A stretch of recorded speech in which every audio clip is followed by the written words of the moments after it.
Hello guys. तो अब हम लोग क्या बात करने वाले हैं, टॉपिक है लिमिटिंग रिएजेंट। इसके पहले हम लोग स्टाइकियोमेट्री पढ़ चुके हैं। मतलब क्या, किसी भी केमिकल रिएक्शन में क्या मैथमेटिकल कैलकुलेशंस हो सकता है, वो सब स्टाइकियोमेट्री में आ रहा था। ठीक है, इसके बाद हमारा टर्म क्या आता है, लिमिटिंग रिएजेंट। अब लिमिटिंग रिएजेंट को समझने के लिए क्या है, एक एग्जांपल लेते हैं। पहले छोटा सा एग्जांपल है कि सपोज करते हैं हम चाय पीते हैं। ठीक है, मेरी आदत है चाय पीने की, रोज हम 1 कप चाय पीते हैं। ओके, तो मार्केट गए, 1 किलो चाय पत्ती और 1 किलो चीनी, है ना, 1 kg चाय पत्ती, 1 kg चीनी लाते हैं। क्लियर है। अब क्या होगा, हम दूध और पानी तो रोज आता रहेगा, है ना, वो अलग कंडीशन है। हम यहाँ बात किसकी कर रहे हैं, चाय पत्ती और चीनी का। क्लियर। जैसे ही हम चाय बनाना शुरू करेंगे क्या होगा, चाय पत्ती स्मॉल अमाउंट में लेते हैं, बट चीनी क्या है, लार्ज अमाउंट में यूज होता है। ठीक है, तो अगर वो लार्ज अमाउंट में यूज हो रहा है तो जल्दी कौन खत्म होगा इन दोनों में, चीनी जल्दी खत्म होगा। हम क्या बोलेंगे, चीनी हमारा यहाँ पर लिमिटिंग रिएजेंट है। बस यही मतलब होता है लिमिटिंग रिएजेंट का। क्या है, हमने चाय पत्ती चीनी दोनों 1-1 किलो लिया। वो क्वेश्चन में दिया रहेगा कि हो सकता है कोई ज्यादा हो कोई कम हो। ठीक है, अभी हम लोग फाइंड करेंगे आगे। क्लियर है। तो क्या, जो जल्दी खत्म हो जाए, जैसे ही चीनी खत्म होगा हमारा चाय बनना बंद। क्लियर। मींस जो रिएजेंट खत्म हो गया तो रिएक्शन बंद हो जाएगा।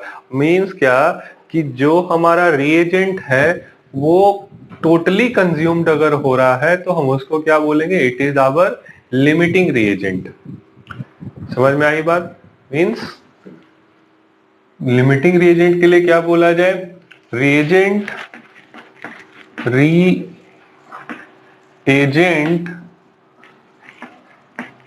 which is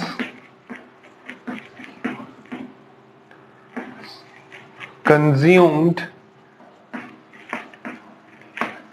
totally। ठीक है, डबल एल होगा, टोटली ड्यूरिंग द रिएक्शन। ये रिएक्शन के लिए यूज किया गया। ठीक है, जो कंज्यूम हो जाए पूरी तरह से 100% कंज्यूम। क्लियर। जो भी रिएजेंट हमारा क्या टोटली कंज्यूम हो रहा है उसको हम क्या बोलेंगे, लिमिटिंग रिएजेंट बोलेंगे।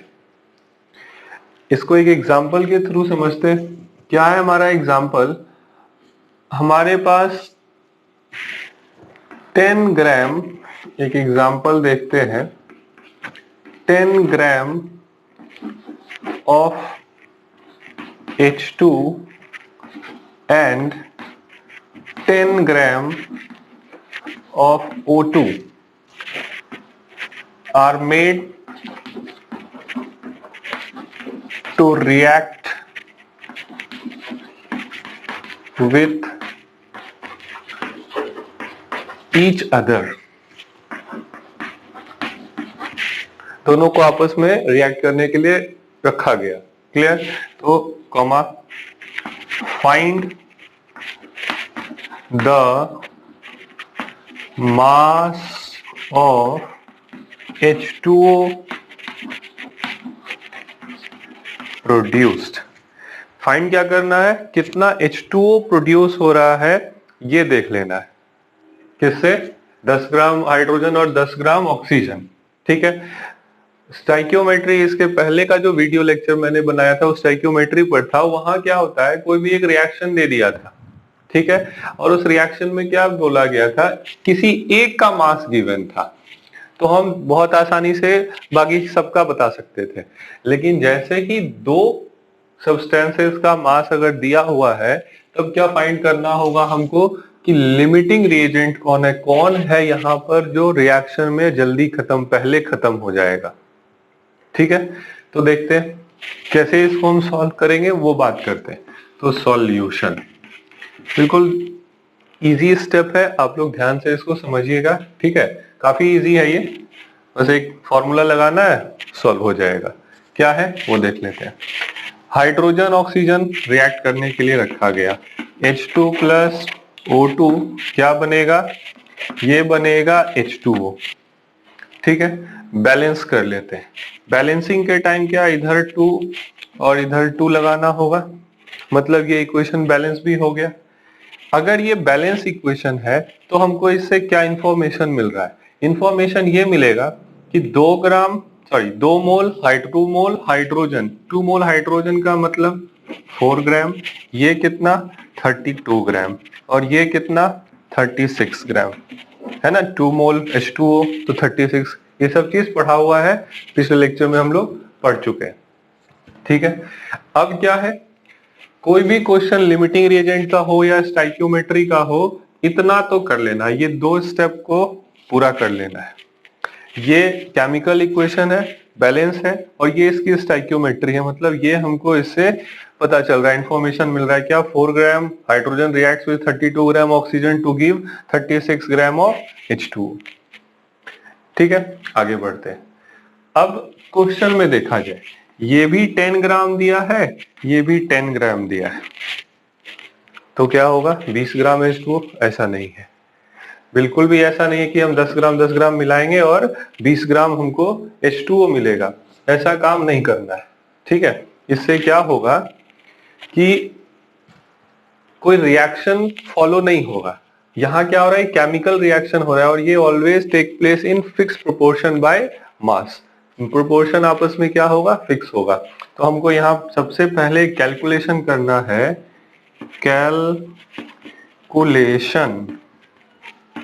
फॉर लिमिटिंग रिएजेंट, इस शॉर्ट में LR लिख दिए हम। ठीक है, मतलब क्या, इट इज लिमिटिंग रिएजेंट। अब लिमिटिंग रिएजेंट के लिए क्या कैलकुलेशन होता है वो देख लेते हैं। ये होता है कि जो गिवन, पहले हाइड्रोजन, ये रिएक्टेंट है, ये रिएक्टेंट है, तो पहले एक रिएक्टेंट को लिखते हैं, हाइड्रोजन इज इक्वल टू लिखना है। ठीक है, equal to given mass, given mass, इसको डिवाइड करना है, नीचे रखना है ये मास, वो मास जो इस रिएक्शन में यूज हो रहा है। ठीक है, आपको बहुत सारे बुक में या फिर स्टडी मटेरियल में क्या दिखेगा, वो दिखेगा नीचे मोलर मास इनटू ये स्टाइक्योमेट्रिक कोफिशिएंट, है ना, ये इसको स्टाइक्योमेट्रिक कोफिशिएंट बोलते हैं। तो इसका molar mass into stoichiometric coefficient वो रखते हैं। हम यहाँ क्या रख रहे हैं, सीधे ये जो इस रिएक्शन में यूज हो रहा है कितना मास है, 4 ग्राम, इसको स्टाइक्योमेट्रिक मास बोल सकते हैं। क्या बोल सकते हैं, स्टाइक्योमेट्रिक मास। कौन सा मास, ये जो एक्चुअल बैलेंस केमिकल इक्वेशन में जो मास आ रहा था। ठीक है, तो गिवन मास बाय स्टाइक्योमेट्रिक मास। अगर हाइड्रोजन के लिए ये कैलकुलेट किया जाए तो कितना होगा, गिवन मास कितना क्वेश्चन में दिया हुआ है 10 ग्राम, स्टाइक्योमेट्री में कितना यूज हो रहा है 4 ग्राम, तो इट इज इक्वल टू क्या हो जाएगा, इट इज इक्वल टू 2.5 हो जाएगा। ठीक है, तो जैसे ये 2.5 हुआ हाइड्रोजन के लिए, अब ऑक्सीजन के लिए काउंट करते हैं कि ये ऑक्सीजन के लिए कितना आएगा। ठीक है, सेम फॉर्मूला लगाना है, given mass by stoichiometric mass. इधर कैलकुलेट करते हैं, क्या कैलकुलेशन होगा, O2 का, it is equal to given कितना क्वेश्चन में, ये भी 10, स्टाइक्योमेट्रिक एक्चुअल में कितना लग रहा है, ये 32 ग्राम लग रहा है। इसको जब सॉल्व करते हैं तो ये नियर अबाउट 0.3 आएगा। अब इन दोनों में छोटा कौन है, ये जो तरीका है ना, ये तरीका होता है नंबर ऑफ मोल्स फाइंड करने का, कि ये 2.5 और ये 0.3 मोल। ठीक है, तो अब हम क्या बोलेंगे, अब हम बताएंगे कि हमारे पास जो वैल्यू छोटा होगा, लोअर वैल्यू होगा, ये वैल्यू लोअर है, तो it is our limiting reagent. ठीक है, the value which is lower is our limiting reagent. ठीक है, जो वैल्यू छोटा आया वो क्या होगा, लिमिटिंग रिएजेंट होगा। समझ में आई बात। यही चीज अगर क्या होता, वॉल्यूम दिया होता, है ना, बोलता ये 10 लीटर है, ये भी 10 लीटर है, अब बताइए ये दोनों कितना, तो हम क्या करते, गैल्यूसेक लॉ यूज करते। अभी आएगा, आने वाले इक्वेशन एग्जांपल्स में हम वॉल्यूम से भी बात करेंगे, अभी क्या मास का है। अब अगला काम क्या करना है, हमको पता चल गया लिमिटिंग रिएजेंट कौन है। वो कौन है लिमिटिंग रिएजेंट? यहाँ लिमिटिंग रिएजेंट O2 है। तो इस रिएक्शन में जल्दी खत्म कौन होगा? दोनों अगर 10-10 ग्राम लिया जाए तो O2 जल्दी खत्म होगा, जल्दी ऑक्सीजन खत्म हो जाएगा, और जिस टाइम ऑक्सीजन खत्म उस टाइम रिएक्शन बंद। तो इस रिएक्शन को हम किसके अकॉर्डिंग कैलकुलेट करेंगे? ऑक्सीजन के अकॉर्डिंग कैलकुलेट करेंगे। तो हमारा लिमिटिंग रिएजेंट फाइंड करने का तरीका हो गया। अब स्टाइकियोमेट्री पर आ जाते हैं। ठीक है, मतलब इतना करने के बाद जो अगला स्टेप होगा, वो जो पिछले लेक्चर में स्टाइकियोमेट्री पढ़ा गया था, अब स्टाइकियोमेट्री लगा देते हैं। क्या लगा देंगे स्टाइकियोमेट्री? ऊपर हम बता रहे हैं। ठीक है, आप लोग ध्यान से इसको देखिएगा। जैसे ही ऐसा काम होगा हम क्या करेंगे, क्वेश्चन में बोला है amount of water produced. Clear? तो पता चल गया लिमिटिंग रिएजेंट कौन है। तो ठीक इसी इक्वेशन को एक बार और लिख लेना है, H2 plus O2 it gives 2H2O, इधर 2 हो जाएगा। क्लियर? ये एक्चुअल में कितना, 4 ग्राम, 32 ग्राम और ये 36 ग्राम। क्लियर है? यहां ऑक्सीजन का मास लेना है क्योंकि ये लिमिटिंग रिएजेंट, ये 32 ग्राम था तो 36 आ रहा था, तो ये कहां चला जाएगा? अगर ये 10 ग्राम हो गया तब बताइए कि H2O कितना होगा। तो H2O कितना होगा? x ग्राम होगा। पढ़ा हुआ चीज है ये तो, है ना? कैसे सॉल्व करते थे इसको? अब सॉल्व करते थे कुछ इस तरह से। क्या करेंगे? 32/10 इज इक्वल टू 36/x। ठीक है, ओके।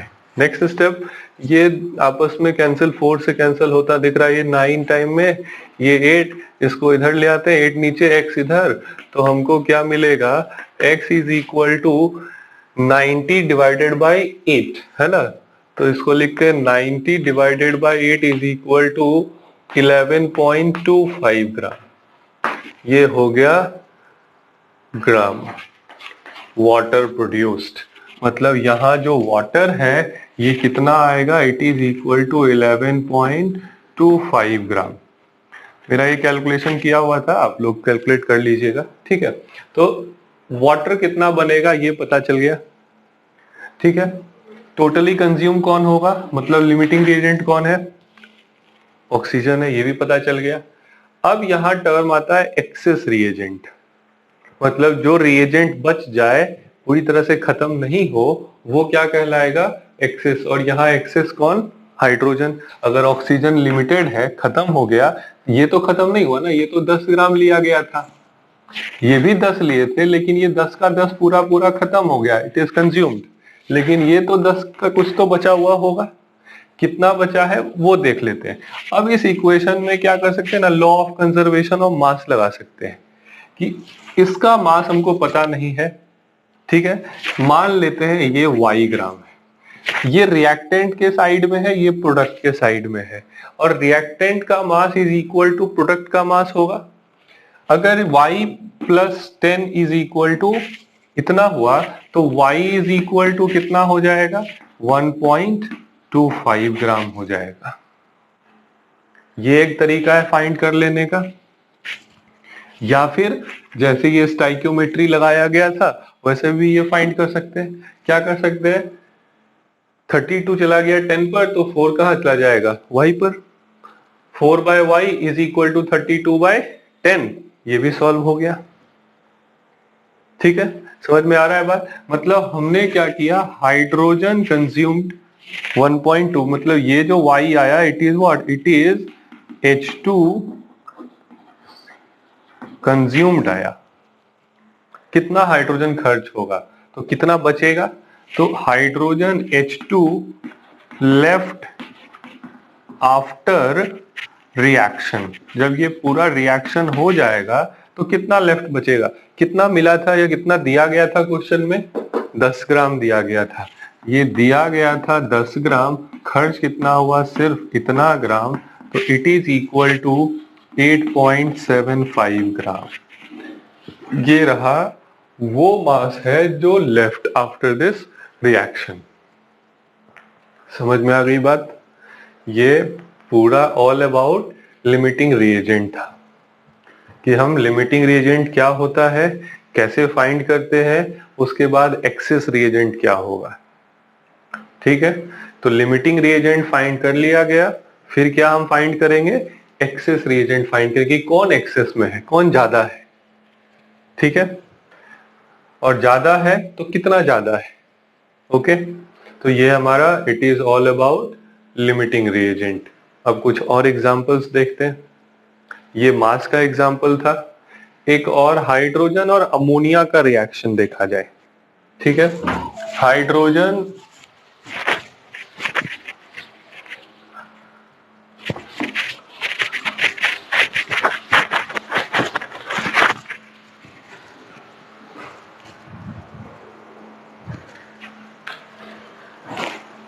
अगला एग्जाम्पल है